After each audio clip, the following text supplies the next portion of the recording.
Hello everyone, and welcome to the Middle Ages channel. Today, we're diving deep into a topic that truly defined this entire era, the age of the Church. It's impossible to understand the Middle Ages without understanding the immense power and influence of the Christian Church. From the fall of Rome to the dawn of the Renaissance, the Church wasn't just a religious institution, it was the very backbone of European society.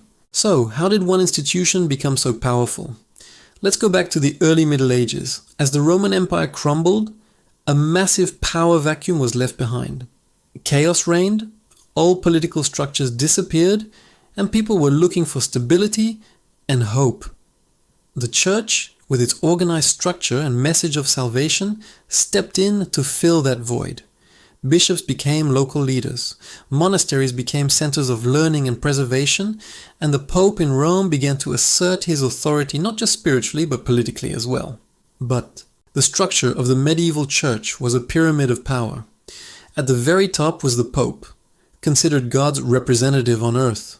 Below him were cardinals, archbishops, and bishops, who managed large territories called dioceses.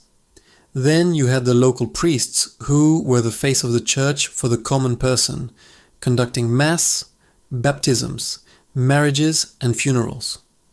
Parallel to this was the monastic system, with abbots and abbesses leading communities of monks and nuns who had dedicated their lives to prayer and work. This hierarchy created a vast, unified network that stretched across all of Western Europe, a single thread connecting countless different kingdoms and cultures. For the average person in the Middle Ages, life revolved around the church. From the moment you were born and baptized to the moment you died and received last rites, the church was present at every key milestone. The local church building was the center of village life, not just for worship, but for festivals, markets, and community gatherings. The church bells marked the hours of the day, dictating the rhythm of work and rest. The liturgical calendar, with its cycle of feasts and fasts like Christmas, Easter, and Lent, shaped the entire year. Religion wasn't something you did for an hour on Sunday. It was woven into the very fabric of your daily existence. It offered comfort in a harsh world, a moral compass, and the promise of a better life after death. But the church's influence went far beyond the spiritual. It was a massive economic powerhouse. The church owned vast amounts of land, perhaps up to 1/3 of all the land in Europe, making it the largest landowner on the continent. This land was acquired through gifts from nobles, bequests from the faithful, and strategic purchases. It collected a tax called the tithe, which was typically 10% of a person's income or produce.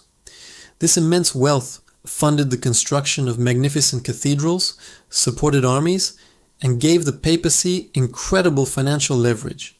Monasteries were also economic engines, pioneering new agricultural techniques, brewing beer, making wine, and producing goods that were traded far and wide. Politically, the church's power was staggering. Popes and kings were often locked in a struggle for ultimate authority. A famous example is the investiture controversy in the 11th and 12th centuries. The big question was, who had the right to appoint bishops and other powerful church officials? Was it the king, who saw them as major landowners and administrators in his realm? Or was it the Pope, who saw them as his spiritual deputies? This conflict reached a dramatic peak when Pope Gregory VII excommunicated the Holy Roman Emperor, Henry IV. Excommunication was a terrifying weapon. It meant being cast out of the church, denied the sacraments, and essentially condemned your soul. For a ruler, it also meant their subjects were no longer bound to obey them.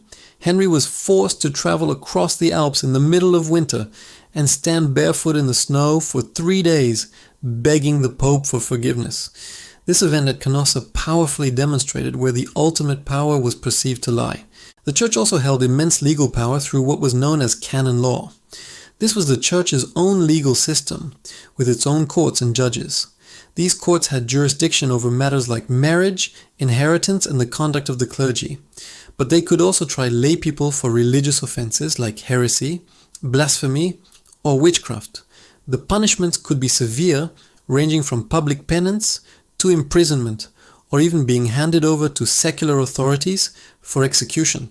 This legal authority gave the Church another powerful tool for enforcing its doctrines and maintaining social control. Of course, the most enduring legacy of the medieval Church is arguably its role as the guardian of knowledge and culture.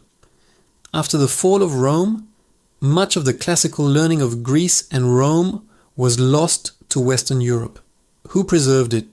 The monks.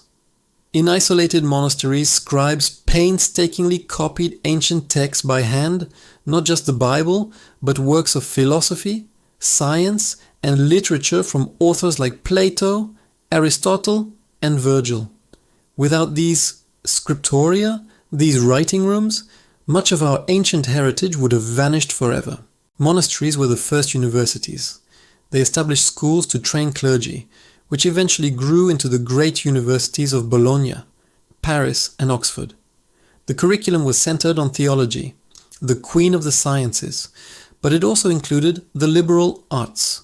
The Church was the primary patron of the arts and architecture, the awe-inspiring Gothic cathedrals that still stand today, with their soaring vaults, intricate stained glass windows, and detailed sculptures, were designed to be sermons in stone.